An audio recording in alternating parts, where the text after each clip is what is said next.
Bismillah, walhamdulillah, wassalatu wassalamu ala rasulillah, wa ala alihi wa sahbihi wa man walahu, amma ba'd. On commence donc le cours numéro 5 dans l'explication du Kitab al-Tawhid de Cheikh Abdul Aziz ibn Baz, rahimahullah ta'ala. Et on était arrivé donc au chapitre 2, quiconque purifie le Tawhid entrera au paradis sans jugement. Quiconque purifie le tawhid, qui purifie son tawhid, entrera au paradis sans jugement. Au dernier cours, on a lu les versets et les hadiths. On était rendu à expliquer le hadith. Et dans le hadith, à l'intérieur du hadith, il y a plusieurs hadiths. C'est comme si c'était une histoire que les sahaba discutent entre eux, puis ils se mentionnent des hadiths en même temps. Donc c'est pour ça que à l'intérieur de cette histoire, il y a plusieurs hadiths qui sont mentionnés. Et donc parmi les points qu'on était en train d'expliquer au dernier cours, on était en train d'expliquer à propos des 70 000 qui vont rentrer au paradis sans jugement ni châtiment. Puis on était en train de mentionner qui sont ces 70 000 là, et on a mentionné que, comme le prophète sallallahu alayhi wa sallam il a dit, ce sont ceux qui ne demandent pas à quelqu'un de leur faire la ruqya.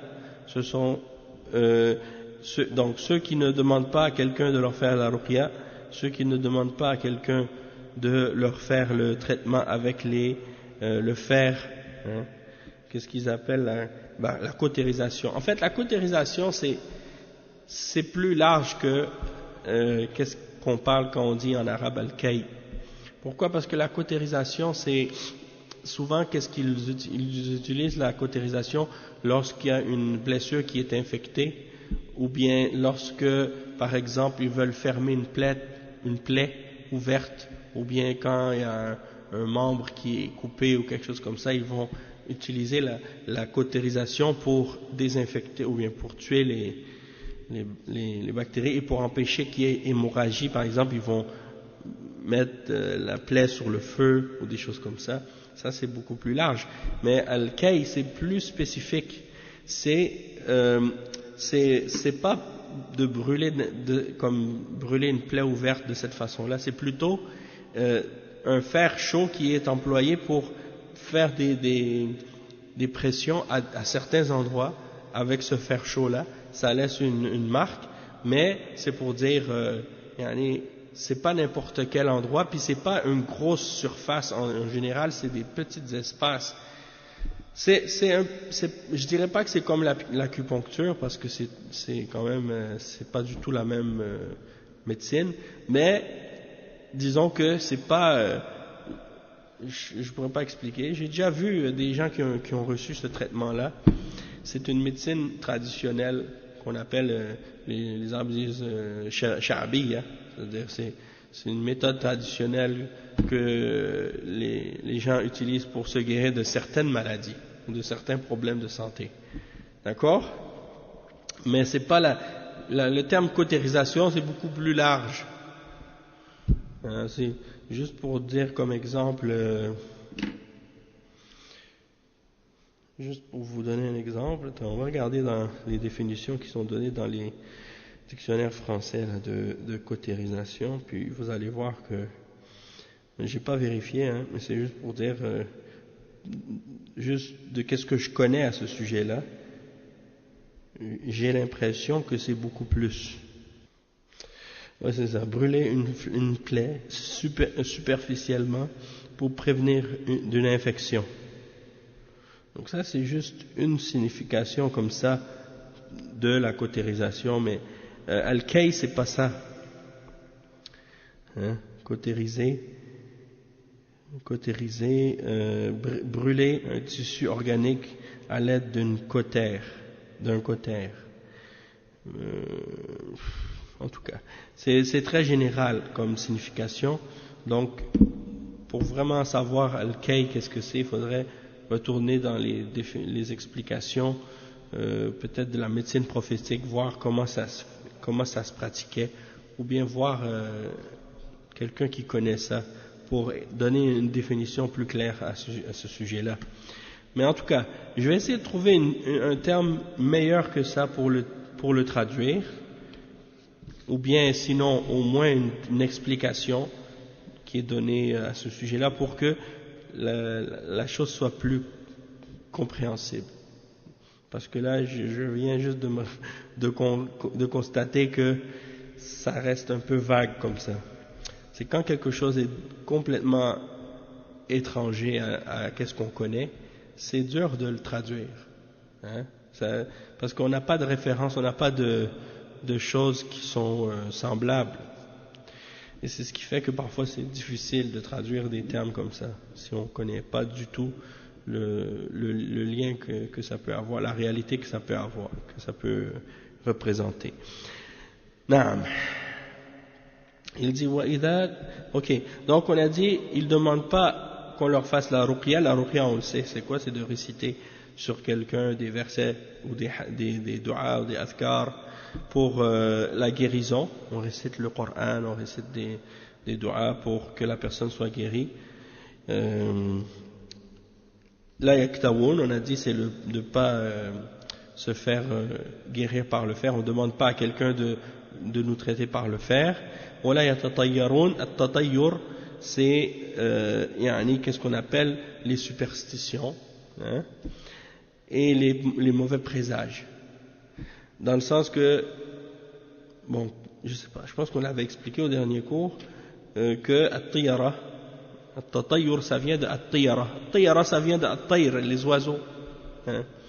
Et la raison pourquoi ils l'appellent tiyara, c'est parce que les Arabes, avant l'islam, ils avaient cette croyance que lorsqu'ils ont, par exemple, un projet ou l'intention de sortir ou de partir en voyage, de faire quelque chose, aller partir faire du commerce ou aller faire un projet quelconque, eh ben, ils se préparent pour voyager, puis ils regardent les oiseaux avant de partir.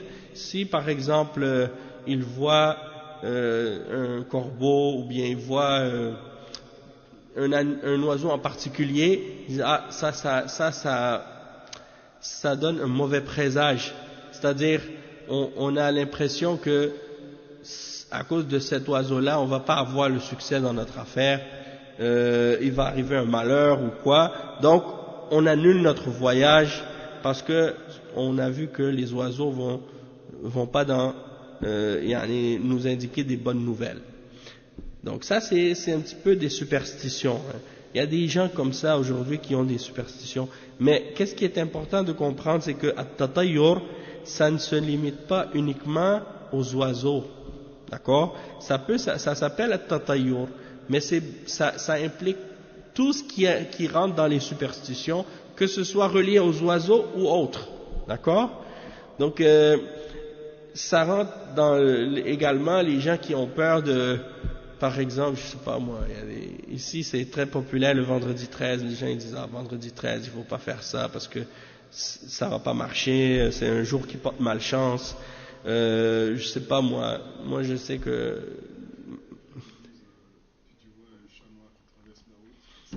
bon ça se dit même ici, les gens ils disent ça. Un chat noir, c'est mauvais signe. Ici, il dit si tu brises un miroir, c'est 7 ans de malheur. Si tu passes en dessous d'une échelle, c'est du malheur. Si tu, par exemple, en tout cas, ma grand-mère, elle disait si tu échappes une fourchette, ça veut dire que quelqu'un parle mal de toi. Si tu échappes un couteau, ça veut dire il y a quelque chose d'autre. En tout cas, ils ont donné à chaque truc. Ils disaient bon, si tu fais telle chose ou s'il arrive telle chose, tu dois prendre du sel, tu dois jeter derrière ton épaule. Hein?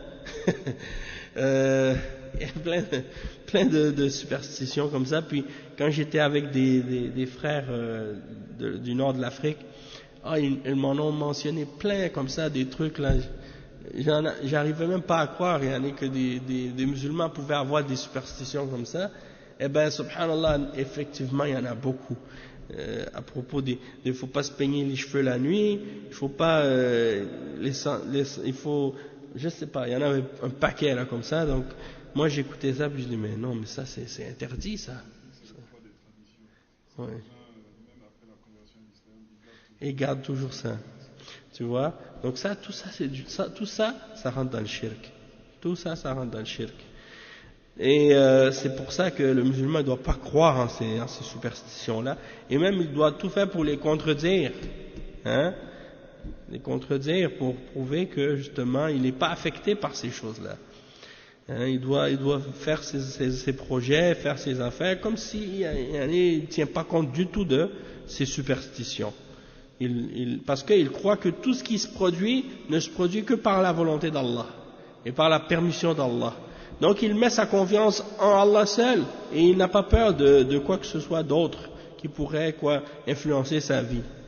Hein? Donc at-tatayyur, le prophète sallallahu alayhi wa sallam a dit at-tatayyur shirk.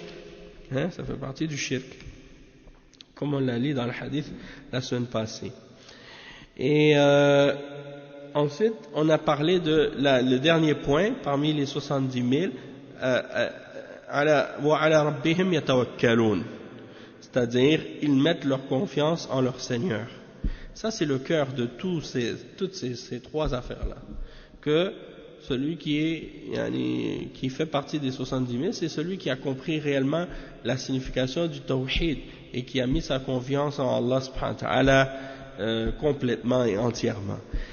Et Cheikh Ben Baz, il explique ça, il dit قوله وعلى ربهم يتوكلون أي يعتمدون على الله ويفوضون أمورهم إليه فهذا شأنهم فهم معتمدون على الله واثقون به ويعلمون أنه لن يصيبهم إلا ما كتب الله إلا ما كتب لهم ومع ذلك يبتعدون عن الشركيات وعن المكروهات كالكي والاسترقاء ثقة به واعتمادا عليه وحرصا على كمال دينهم وسلامته. Donc le cheikh il dit ici, et ils mettent leur confiance, et en leur Seigneur ils mettent leur confiance, c'est-à-dire ils reposent leur confiance en Allah et ils lui remettent leurs affaires. C'est à lui qu'ils s'en remettent dans leurs affaires. Ils se reposent sur Allah subhanahu wa ta'ala en mettant en lui leur confiance et ils agissent en sachant que rien ne peut les atteindre que ce que Allah a écrit pour eux. Et avec cela, ils s'éloignent de toutes les différentes formes de shirk et tout ce qui est détestable également, comme par exemple al-kay ou al-istirqa. Al-kay, c'est-à-dire le fer chaud, hein, qu'on utilise pour faire les traitements que j'ai mentionnés tout à l'heure, et al-istirqa. Al-istirqa, c'est le fait de demander à quelqu'un de nous faire la ruqya, et ils délaissent ça. Pourquoi? Parce qu'ils mettent leur confiance en Allah. Ils délaissent le fait de demander à d'autres de leur faire ça quand il n'y a pas besoin, hein, en mettant leur confiance en Allah et en cherchant la perfection dans leur religion et le fait d'être de faire en sorte que leur religion soit saine. Parce qu'on a expliqué hier, au dernier cours, on a expliqué, comme le cheikh il l'a dit, que si quelqu'un il a besoin de faire la ruqya pour quelque chose en particulier, et que par exemple que ce soit la haine, que ce soit le mauvais œil, que ce soit une morsure de serpent ou de scorpion, ou que ce soit une autre raison, une maladie autre ou quelque chose, un autre problème, il se fait une ruqya à lui-même, ou bien il demande même à quelqu'un de lui faire quand il y a un besoin réel de le faire. Il n'y a rien de mal, d'accord? Mais s'il n'y a pas de besoin, là tu dois t'abstenir de demander aux gens de le faire, parce que ça diminue ton tawhid, ça diminue la perfection de ton tawhid dans ce cas-là. Hein? Puisque le musulman, il devrait la règle générale, c'est que le musulman, il s'abstient de demander quoi que ce soit à personne, hein, ou à quoi que ce soit à quiconque. Hein. Il ne demande pas. Il demande pas à quelqu'un quoi que ce soit. Et le fait de demander rien à personne, ça c'est quelque chose qui vient renforcer ton tawhid et qui fait que ton tawakkul, il est uniquement en Allah. Mais en même temps, si tu as besoin d'un médicament, tu as besoin d'un traitement, tu as besoin de quelque chose, dans ce cas-là, il n'y a pas de mal. Hein? Il n'y a pas de mal. Le cheikh dit ensuite فهذه صفات السبعين وهم الذين أدوا الواجبات وتركوا المحرمات والشركيات واعتمدوا وتوكلوا على الله وفوضوا أمورهم إليه مع أخذهم بالأسباب المباحة لطلب الرزق والتجارة وأنواع الطب المباح لكن تركوا ما يحوجهم إلى الناس كالاسترقاء أو ما فيه نوع تعذيب إذ لم يضطروا إليه وابتعدوا عن بعض المباحات التي فيها نقص فجازاهم الله بأن أدخلهم الجنة بلا حساب ولا عذاب. Il dit le cheikh que ces 70 000 ce sont ceux qui ont établi les obligations de la religion et qui ont délaissé les interdictions, qui ont délaissé les différentes formes de shirk, majeures ou mineures, et qui ont mis leur confiance entière en Allah subhanahu wa ta'ala et qui s'en sont remis entièrement à lui dans leurs affaires, tout en prenant, bien entendu, les moyens et les causes nécessaires qui sont licites pour arriver à obtenir ce qu'ils ont besoin, pour obtenir la subsistance, pour le commerce, ou bien pour la médecine ou les remèdes qu'ils ont besoin qui sont licites aussi. Et ils ont délaissé le besoin des gens, comme par exemple en demandant à quelqu'un de te faire la ruqya, ou avec un remède qui nécessite une certaine douleur ou un certain châtiment, comme le kay par exemple, le fait de se faire traiter par le fer chaud.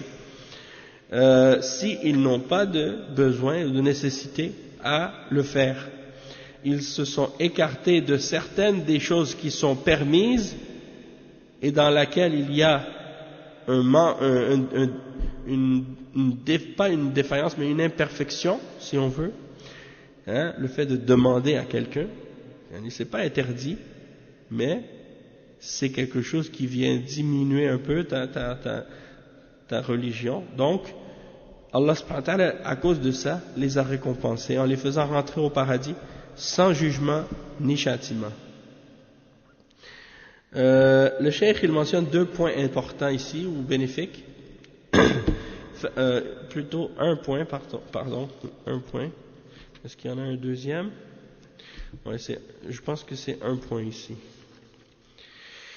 Il dit الرقية بدون سؤال من الأسباب المباحة أما مع السؤال فتركه أولى عند عدم الحاجة لحديث لا بأس بالرقى ما لم تكن شركا. Donc le cheikh il dit, pour résumer, la ruqya sans demander à quelqu'un, c'est parmi les causes qui sont licites, qui sont permises. Tandis que avec la demande, c'est-à-dire en demandant à quelqu'un de nous faire la ruqya, c'est mieux de le laisser. C'est préférable de le laisser lorsqu'il n'y a pas de besoin. Quand il n'y en a pas de besoin. Et il dit, et ça c'est basé sur le hadith rapporté par Muslim, dans lequel le prophète sallallahu alayhi wa sallam dit, il n'y a pas de mal de faire la ruqya tant que ce n'est pas avec du shirk, tant qu'il n'y a pas de shirk dedans. Pourquoi? Parce que les mushrikines et les kuffars, ils font la ruqya avec des incantations de shirk, d'accord? Tandis que le musulman, il fait la ruqya avec la parole d'Allah, avec les paroles du prophète sallallahu alayhi wa sallam dans les adhkar et les du'as que le prophète sallallahu alayhi wa sallam nous a enseignés. C'est ça la différence. D'accord? Donc, la ruqya des mushrikines et des kuffars, ils la font avec du shirk. Donc, on n'a pas le droit de le faire de cette façon-là, avec ces choses-là. Wa alaykum salam wa rahmatullahi wa barakatuh. Le cheikh, il dit ensuite, wa ruqya ja'izatun bi shurutin thalatha. Il y a 3 conditions pour que la ruqya, elle soit permise. Al-awwal, an yakuna bi lisanin ma'ruf al-ma'na. Premièrement, il faut que la ruqya, elle soit faite dans une langue dont on connaît la signification. Si tu vois quelqu'un commence à dire des choses dans une langue inconnue, là il faut éviter ça, il faut t'écarter de ça complètement, parce que peut-être que la personne elle dit du shirk, peut-être qu'elle dit des choses de kufr, tu sais pas. Je me rappelle une fois j'étais chez des Africains, et puis ils commençaient à faire, il y a un vieux parmi eux là, c'est un parmi les gens de la tariqa Tijaniyya, et il commençait à faire des du'as pour une personne qui était malade, puis il commence à mentionner dans son du'a des chiffres. J'ai dit, c'est quoi ça? J'ai dit, subhanallah, depuis quand on fait des du'as, puis après on mentionne des chiffres là-dedans? Ça fait pas de sens. Il dit, le prophète sallallahu alayhi wa sallam ne nous a pas enseigné de faire des du'as et de mentionner des chiffres. Hein? Je sais pas, je me rappelle plus comment, mais il disait des chiffres comme 1, 2, 5, 10, 15, des choses comme ça là. Et puis finalement, je suis tombé sur un livre qui était imprimé au Liban. Il y a une sœur, une femme, une dame en fait, qui venait assister au cours une fois. Elle était venue après le cours, elle m'avait posé la question à propos d'un livre qu'elle avait amené avec elle. Elle me disait, est-ce que ce livre-là c'est un livre, est-ce que les invocations qui sont dedans, est-ce que c'est bon? Et quand j'ai jeté un coup d'œil, j'ai pris le livre, j'ai dit, si vous me permettez, je vais prendre le livre pour le vérifier comme il faut. Je l'ai amené avec moi. Et puis, en lisant à l'intérieur, je suis tombé sur des pages où il y avait des du'as dedans, avec des séries de chiffres, hein, à réciter comme ça. J'ai dit, mais, subhanallah, c'est grave. Hein. J'avais gardé le livre comme ça comme on dit, pièce à conviction, là. Hein? Par la suite, je lui ai dit, non, ça c'est un livre qui est très mauvais, il faut pas se baser sur ce livre-là. Et il y a des paroles dedans, il y a des choses qu'on connaît même pas, hein, qui a même pas rapport avec une langue comprise par les êtres humains. Des fois, c'est des codes, des chiffres comme ça, des fois c'est des codes pour dire des paroles de shirk, mais que les gens comprennent pas. Parce que des fois, qu'est-ce qu'ils font? Ils associent des lettres à des chiffres. Donc au lieu de dire les lettres, ils disent les chiffres à la place. Mais derrière ce code-là, il y a une signification qui est shirk. Hein? Ou bien des fois c'est des lettres, mais c'est des lettres qui n'ont aucun sens dans le langage humain. Peut-être que c'est des langues des djinns, ou je sais pas, des fois c'est des paroles. Et tu vois qu'ils citent des noms, ils disent parfois ça c'est des noms d'anges. C'est pas des noms d'anges. Parce qu'on n'a jamais entendu parler de ces anges-là. Ni dans le Coran, ni dans la Sunna. Donc où est-ce que vous avez trouvé ces noms-là? C'est des noms bizarres comme ça. Donc j'avais trouvé ça dans un livre justement imprimé au Sénégal au sujet justement de la religion. Puis dedans il y avait plein de dessins, des formules, des talismans, des amulettes. Puis il y avait même écrit des noms d'anges, mais c'est des noms d'anges. Peut-être qu'il y avait c'est des lettres arabes. On sait qu'en arabe, les mots, ils ne peuvent pas dépasser un certain nombre de lettres. Hein? En arabe, il n'y a pas des mots extrêmement longs. Mais ces noms-là, c'était des noms tellement longs, il y avait peut-être 20 ou 30 lettres. Donc tu vois que ce n'est pas des noms normaux. Souvent, c'est des noms de djinn ou de diable, hein, de shayatin. Donc eux, ils appellent ces diables-là, ils prétendent qu'ils appellent des anges. Et même d'appeler des anges, on n'a pas le droit, c'est du shirk. Si tu pries à un ange, tu demandes à un ange, tu as commis un acte de shirk. Alors tu as adoré d'autre que Allah, et ça te fait sortir même de la foi. Donc, dans une langue qui est comprise, ça veut dire il faut que tu sois capable de comprendre la signification des mots qui sont prononcés dans la ruqya. Si tu ne comprends pas, dans le sens que c'est pas une langue réelle, avec des significations qui sont comprises, alors dans ce cas il faut s'abstenir. faut pas faire ça du tout. Deuxièmement, أن يكون في محظور من جهة أن لا يكون فيه محظور من جهة الشرع. Deuxièmement, il ne faut pas qu'il y ait dans cette ruqya une chose qui est interdite sur le plan de la religion. Donc, ça veut dire, par exemple, que il ne faut pas qu'il y ait dans cette ruqya quelque chose qui est haram, quelque chose qui est contraire à l'islam. Des fois, il y en a des gens, ils font la ruqya, mais avec peut-être des substances haram, ou bien ils font la ruqya pour des femmes, ils profitent par exemple du fait qu'ils disent je fais la ruqya pour être seul avec la femme, et peut-être même faire des choses haram, profitent de la naïveté de la dame pour se rapprocher d'elle, puis la toucher ou faire des choses qui sont interdites. Et des fois c'est il y en a qui faisaient ça à des femmes, et d'autres qui font ça avec des hommes aussi. J'ai entendu des histoires comme ça. Quelqu'un avait dit que certains utilisaient la ruqya pour profiter, pour faire des attouchements à des garçons ou à des hommes. Donc ça veut dire, si tu mélanges la ruqya avec du haram, ça c'est encore plus grave. Et non seulement ça, mais que c'est devenu pour certains un genre de business, et que la ruqya, ils en font un commerce. Et il y en a qui mélangent avec la ruqya, comme on a dit, toutes sortes de formes de shirk et des bid'a et des innovations,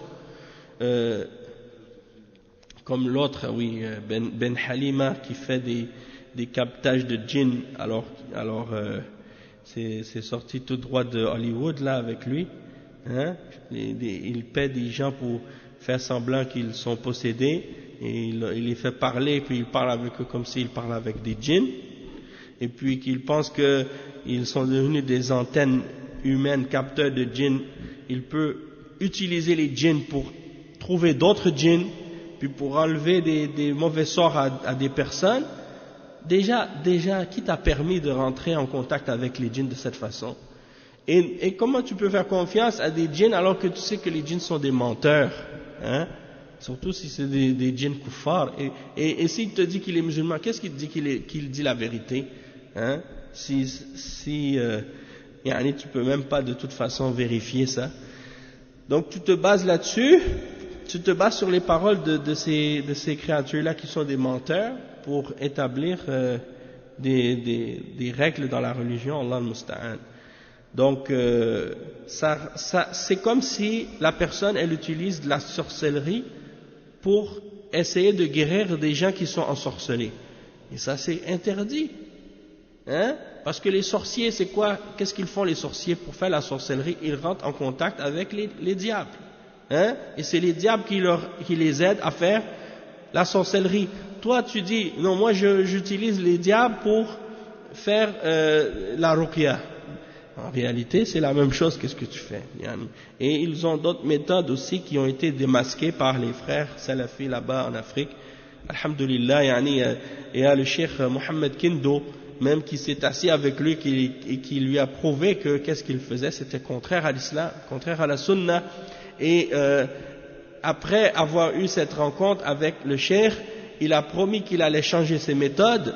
Finalement, il a envoyé à ses fidèles un email dans lequel il leur disait: lorsque vous êtes dans des endroits où il y a les salafis, faites pas les méthodes qu'on vous a enseignées, faites les méthodes qui sont en accord avec la sunna, que les gens vont pas critiquer.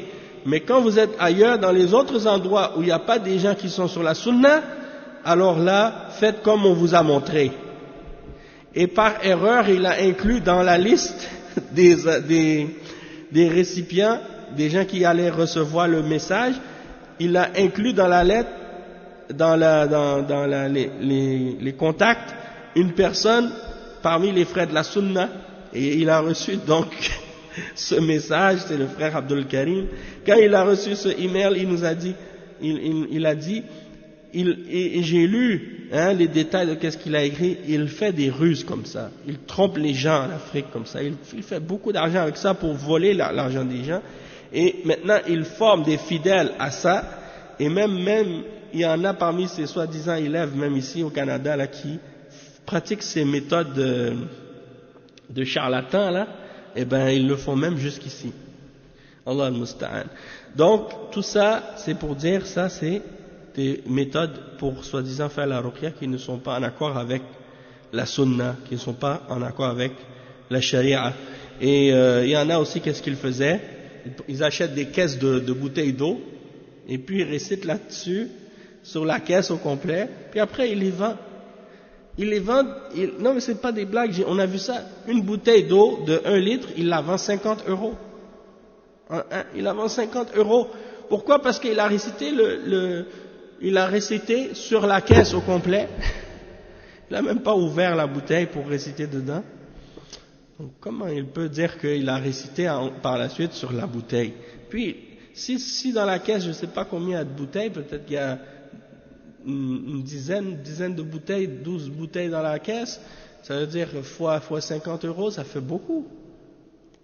C'est des gens certains d'entre eux, ils disaient qu'ils se faisaient comme 6 000 € par semaine, 6 000 € par semaine. Ils ont leur clinique, comme ça, les gens viennent, et puis ils leur font payer des sommes comme ça, ils deviennent riches avec ça. Donc, il faut faire attention. À la base, la ruqya, on l'a fait pour Allah. On ne devrait pas, à la base, c'est pas nécessaire on n'est pas obligé de demander de l'argent pour ça. Même si c'est pas interdit de prendre de l'argent pour ça, parce que c'est un service qu'on fait. Hein, c'est arrivé déjà au temps du prophète sallallahu alayhi wa sallam, certains, ils ont fait la ruqya à quelqu'un, ils ont demandé quelque chose en échange. Hein, ils ont guéri quelqu'un, et la personne lui a donné une épaule de mouton, là, et ils l'ont accepté. Ils ont demandé au prophète sallallahu alayhi wa sallam, est-ce que c'est permis, est-ce qu'on a le droit de le garder? Il a dit oui. Et donc il l'a gardé. Mais c'est pour dire que c'est pas comme pour faire qu'est-ce que eux ils font maintenant. Ça c'est devenu exagéré. Donc c'est ça. À la base, tout bon musulman pratiquant qui connaît le Coran, il peut faire la ruqya. C'est pas obligé que ce soit une personne spécifique. Maintenant aujourd'hui c'est devenu comme il y a des professionnels de la ruqya. Hein, professionnels de la ruqya. Puis c'est ça le danger même des fois, lorsque tu ouvres la porte aux gens pour commencer à faire la ruqya à une personne, eh bien là ça y est, les gens ils vont commencer à faire la réputation comme oh lui il fait la ruqya, et là tout le monde vient pour faire la ruqya, puis ça finit plus, parce que il y a de plus en plus des gens qui prétendent qu'ils ont des problèmes de djinn, qu'ils sont possédés, ou qu'ils sont fous, qu'ils sont malades, ou qui sont ensorcelés, ou qui ont reçu un mauvais sort, ou des choses de ce genre. Des fois c'est pas le cas, des fois c'est juste un problème psychologique que la personne est là, ou bien elle est déprimée, ou bien elle a un autre problème, et elle ne sait pas comment gérer son propre problème, donc elle prétend qu'elle est ensorcelée, ou de toute façon, peu importe. Tout ça, si la personne est affectée par soit l'ayn, ou bien le mauvais œil, ou bien elle est affectée par un sort quelconque, eh bien ça fait partie des épreuves, hein, comme les maladies physiques, les maladies de l'âme, la même chose, ça rentre tout dans les épreuves et les tests. La personne, elle doit chercher les moyens halal pour se guérir de ces choses-là, soit par la ruqya, ou bien s'il y a d'autres remèdes possibles qui sont halal, dans ce cas-là, ok, mais il faut éviter et faire attention de rentrer dans le haram, ou d'aller vers des charlatans pour se faire guérir, surtout des gens qui utilisent des bid'a et du shirk pour prétendre qu'ils font la ruqya. Ça c'est très dangereux. Troisième point que le cheikh il a mentionné, الثالث أن يفعل ذلك طلبا للشفاء من الله ولا يعتمد على الأسباب نفسها فلا بأس بالرقية على هذا الوجه. Donc il dit troisièmement, tu dois faire la ruqya. Si tu fais la ruqya, tu demandes la guérison d'Allah. C'est pas le raqi qui va te guérir. Ça c'est important aussi de comprendre. Parce qu'il y a des gens, quand ils vont chez quelqu'un, ils pensent que c'est elle qui a un pouvoir de guérir. Alors que la guérison, non, elle vient d'Allah. Elle vient de la parole d'Allah que la personne récite. C'est pour cette raison-là qu'il ne faut pas croire que c'est la personne qui a un pouvoir spécial pour faire la ruqya. Hein? Et c'est pour ça qu'il ne faut pas désigner nécessairement une personne en particulier pour dire lui c'est un raqi. Tout musulman est capable de faire la ruqya s'il connaît un minimum de Coran et s'il a un minimum de foi, il est capable de faire la ruqya pour quelqu'un d'autre. Naam. Et ensuite, le cheikh il dit donc que tu mets pas ta confiance en la personne ou la cause, mais tu mets ta confiance en Allah. C'est lui qui guérit et c'est lui qui va te donner ta guérison. Et aussi c'est bien de comprendre que la personne qui cherche la guérison, eh bien il faut voir dans sa vie à elle aussi, est-ce qu'elle vit une vie qui est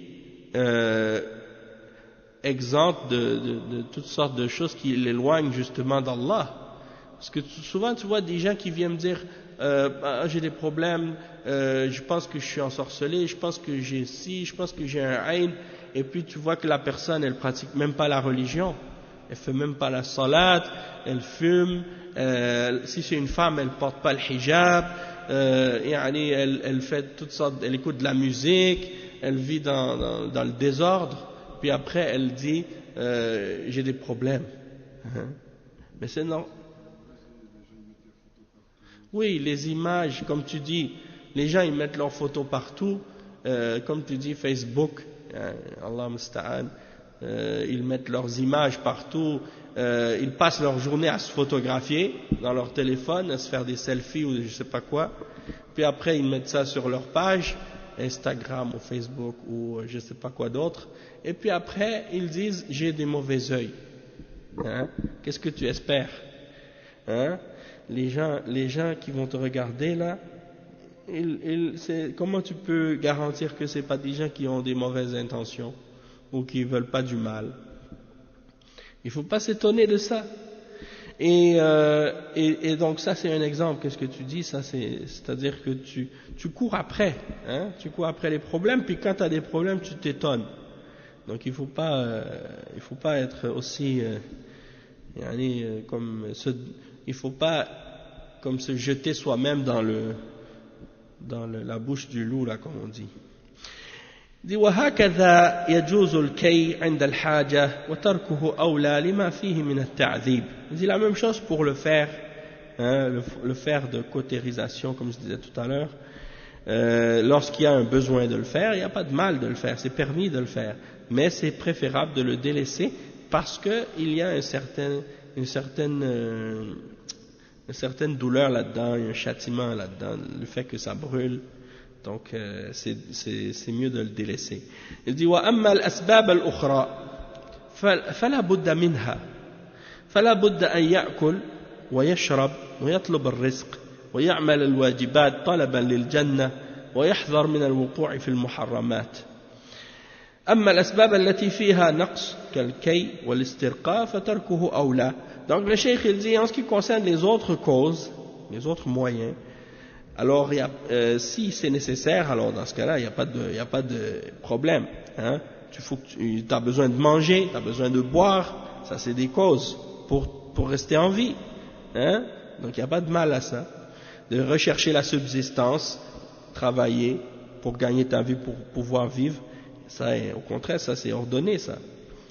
Et de faire les actes d'obéissance qui vont te faire arriver au paradis, ça c'est obligatoire aussi. Les actes obligatoires, tu dois les faire si tu veux aller au paradis.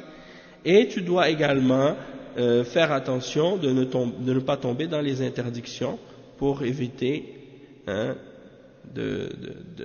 d'aller en enfer et d'avoir le châtiment. Donc le paradis il a des causes et l'enfer il a des causes. Et donc de prendre les causes nécessaires pour arriver à ton moyen, ça c'est ordonné par Allah subhanahu wa ta'ala. La même chose aussi comme le dua.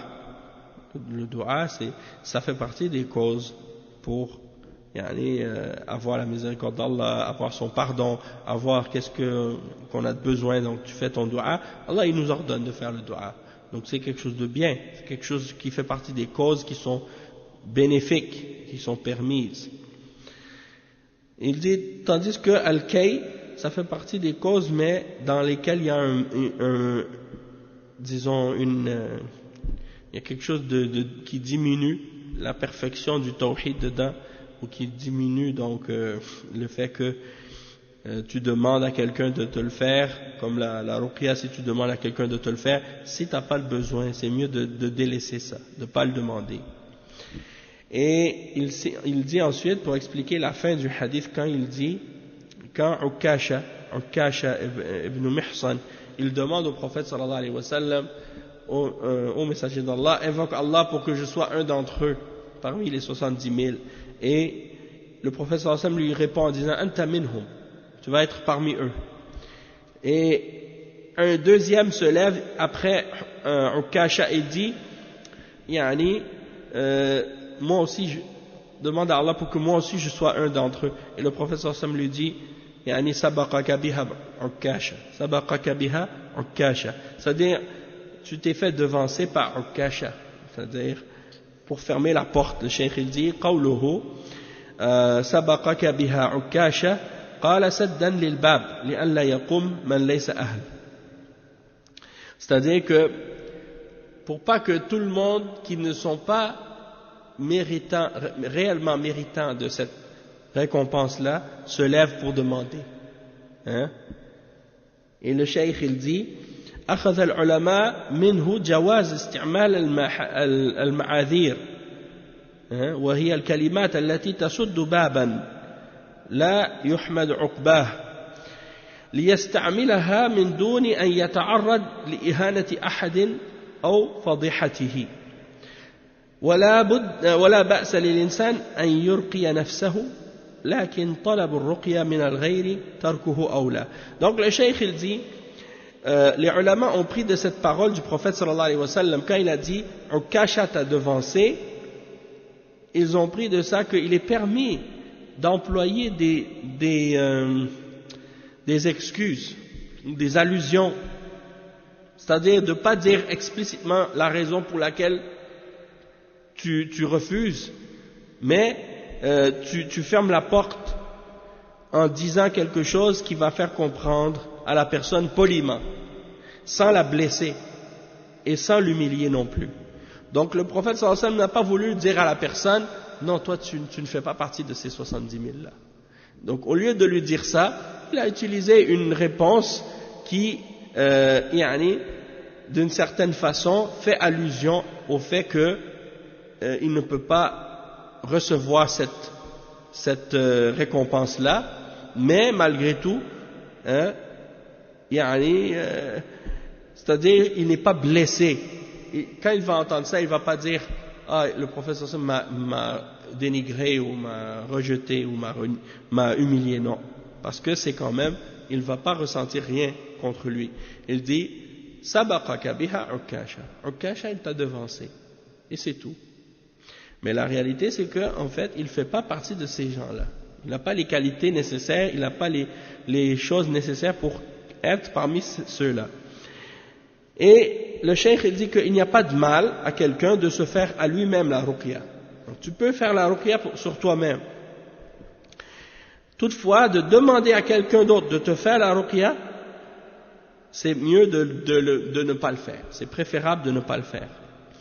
Wala ba'sa an yas'al al-insan min akhihi an yad'uwa lahu kama ja'a fi al-hadith la tansana min du'aik اتقاء الأسباب الضارة مشروع كعدم الورود على المريض مرضا معديا. Donc le cheikh il dit que il n'y a pas de mal non plus à quelqu'un de demander à son frère de faire un dua pour lui. Comme par exemple, tu dis à quelqu'un la tansana min du'aik, c'est-à-dire ne nous oublie pas dans tes duas. Ne nous oublie pas dans tes invocations, en particulier lorsque quelqu'un il est en voyage. Lorsque quelqu'un est en voyage. Ici le cheikh il mentionne en bas de page que en fait c'est un hadith qui est rapporté par At-Tirmidhi wa Abu Daoud wa Ibn Majah et Ahmad. Toutefois Cheikh Al-Albani il a déclaré da'if ce hadith là. Mais il y a d'autres hadiths qui indiquent le fait que c'est permis de demander à quelqu'un de faire dua pour toi. D'accord? Et un exemple de ça, c'est l'istisqa aussi. L'istisqa, c'est que tu demandes à quelqu'un de prier pour que la pluie tombe lorsqu'il y a la sécheresse. Et les sahaba, à l'époque du prophète sallallahu alayhi wa sallam, ils demandaient au prophète sallallahu alayhi wa sallam de faire salat al-istisqa lorsqu'il n'y avait pas de pluie, qu'il y avait de la sécheresse, et il le faisait. Et la pluie tombait. Et après la mort du prophète sallallahu alayhi wa sallam, les sahaba allaient vers l'oncle du prophète, Abbas ibn Abdul Muttalib, pour lui demander de faire des doigts pour que Allah fasse tomber la pluie. Donc, ça c'est un exemple. Puis il y a l'exemple que le prophète sallallahu alayhi wa sallam qui avait demandé à Omar ibn al-Khattab radiyallahu anhu de faire des doigts pour lui, je crois, si je me rappelle bien. Donc ça c'est la preuve que c'est pas interdit de le faire. Et même de le faire à quelqu'un, de demander à quelqu'un dont tu penses du bien de lui. Hein? Donc celui dont tu penses que c'est quelqu'un de pieux, que quelqu'un de religieux, et ainsi de suite. Surtout quand il part en voyage, parce qu'on sait que le voyage c'est une des personnes que Allah exauce quand il fait des doigts, c'est la personne qui est voyageur. Après il dit qu'il faut également en même temps éviter les causes nuisibles. Hein? Ça c'est légiféré dans l'islam, c'est-à-dire toute chose qui peut ramener un mal ou qui peut te faire du tort ou te nuire, soit physiquement ou soit dans ta religion ou autre. Dans ce cas-là, c'est légiféré dans l'islam de t'en écarter et d'éviter ces choses-là. Tout ce qui est mauvais, tu t'en écartes, tout ce qui peut te faire du mal. De même que d'éviter d'aller voir une personne malade et dont la maladie est contagieuse. Hein? Si par exemple quelqu'un a une maladie qui est contagieuse, eh ben tu dois pas aller la rencontrer, cette personne, tu dois pas aller la voir. Et comme on avait dit par exemple, une fois on expliquait par rapport à la peste ou des maladies qui se propagent comme ça, qui sont très contagieuses, dans des régions par exemple, s'il y a la peste quelque part ou une maladie qui est contagieuse, eh bien le prophète sallallahu alayhi wa sallam, il avait enseigné aux sahaba, leur a dit, si vous entendez que quelque part il y a la peste, si vous êtes à l'extérieur, n'y entrez pas. Et si vous êtes à l'intérieur, n'en sortez pas. Hein? Et ça c'était pour éviter que justement ça se propage plus. Et il dit, فَيَتَّقِي مُخَالَطَتُهُ كما في الحديث لا يورد ممرض على مصح لا يورد ممرض على مصح. Et ça c'est un hadith qui est rapporté par Al-Bukhari et Muslim. وإذا خالطهم ثقة بالله واعتمادا عليه لإيضاح الإيمان فلا بأس. وثبت أنه صلى الله عليه وسلم أكل مع مجذوم قال بسم الله ثقة بالله. Il dit que tu évites de fréquenter ou de t'asseoir avec la personne qui est malade, hein, qui a cette maladie-là. Et il a mentionné le hadith la yuradu mumarridin ala musihhin, c'est-à-dire la personne qui a une maladie contagieuse, tu ne vas pas la fréquenter, tu ne vas pas la visiter. Si c'est une personne qui a une maladie qui n'est pas contagieuse, ça au contraire tu es encouragé et tu es récompensé d'aller la visiter. Mais si la personne a une maladie qui est contagieuse, alors là c'est dangereux, dans ce cas-là il ne faut pas y aller. Il dit par contre si tu vas la voir et que tu restes avec elle par confiance en Allah et en mettant ta conviction, ta confiance en lui, et pour montrer, pour clarifier la foi, pour que ce soit une preuve de ta foi, alors dans ce cas-là il n'y a pas de mal. Et il est rapporté que le prophète sallallahu alayhi wa sallam avait mangé avec un lépreux, et il a dit Bismillah wa thiqatan billah. Toutefois, ça c'est un hadith qui n'est pas authentique encore une fois. Cheikh Al-Albani il l'a déclaré daïf. Après il dit ولا بأس بالقراءة على الماء والنفث فيه. وعليكم السلام ورحمة الله.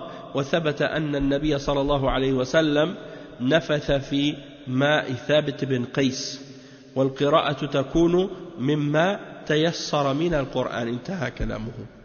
Donc le Cheikh Ibn Baz rahimahullah, il dit qu'il n'y a pas de mal de réciter le Coran sur de l'eau, hein, et tu souffles dessus, hein. Donc tu vas prendre la bouteille, hein, puis tu vas réciter sur l'eau, tu vas souffler sur l'eau comme ça. Qu'est-ce qu'on appelle un nafth. Et un nafth, c'est pas de cracher, et c'est pas juste de souffler de l'air, c'est de postillonner comme ça, mais légèrement, vraiment légèrement, sur tes mains, hein, comme le prophète sallallahu alayhi wa sallam il le faisait. Il récite le Coran, puis il souffle dans ses mains comme ça, puis après il le passe sur son corps, hein, ou sur le corps de la personne, ou l'endroit de la personne où il a mal, il fait la ruqya. Ou sur de l'eau, ça aussi c'est permis de le faire sur de l'eau. Il récite le Coran, puis il souffle sur l'eau à chaque fois qu'il récite le Coran. Et même j'ai entendu un audio de Cheikh Ben Baz dans lequel il faisait la ruqya sur l'eau justement, et il récitait, puis il faisait à chaque fois comme ça, il récitait, puis il faisait le neuf à chaque fois. Donc ça c'est permis, tu récites le Coran sur l'eau, puis la personne, hein, comme ça après par la suite elle peut soit boire cette eau ou bien l'utiliser pour se faire la ruqya à elle aussi. Et il dit que ça c'est basé sur une isnad qui est daïf, mais c'est quelque chose qui est connu c'est quelque chose que les ulama ont rapporté, que c'est connu, et la plupart des ulama disent que c'est permis de le faire. Il dit que également tu récites, quand tu fais la ruqya, tu récites ce que tu es capable de réciter, les choses qui sont faciles pour toi du Coran. Donc en général les gens quand ils font la ruqya ils récitent al-Fatiha, hein, comme les Sahaba l'avaient utilisé, et le prophète sallallahu alayhi wa sallam a confirmé qu'effectivement oui, c'est une sourate qui est utilisable pour la ruqya. Aussi également Ayatul Kursi, le verset de Al-Kursi, également Al-Mu'awwadhatan, Qul a'udhu bi rabbil falaq, Qul a'udhu bi rabbin nas, et Qul huwa Allahu ahad aussi.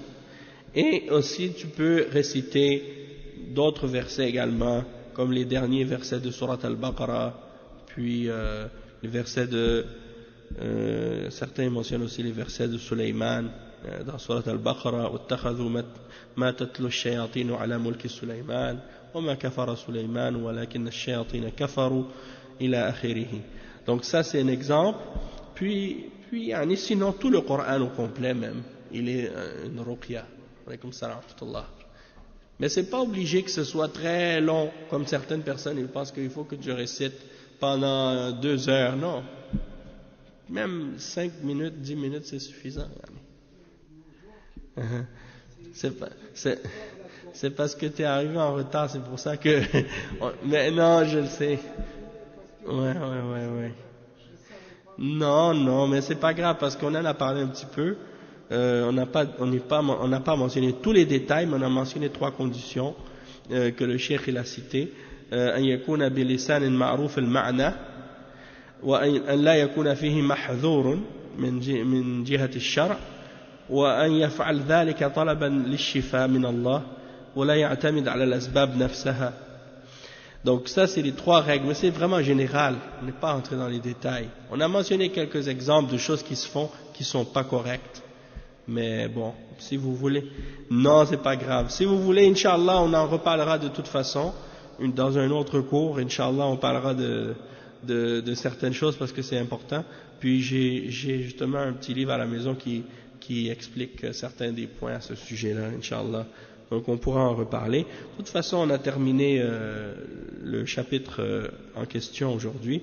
Donc on va s'arrêter ici pour aujourd'hui. On continuera la semaine prochaine, la suite, Inch'Allah. سبحانك اللهم وبحمدك أشهد أن لا إله إلا أنت أستغفرك وأتوب إليك وصلى الله وسلم على نبينا محمد وعلى آله وصحبه أجمعين والسلام عليكم ورحمة الله وبركاته.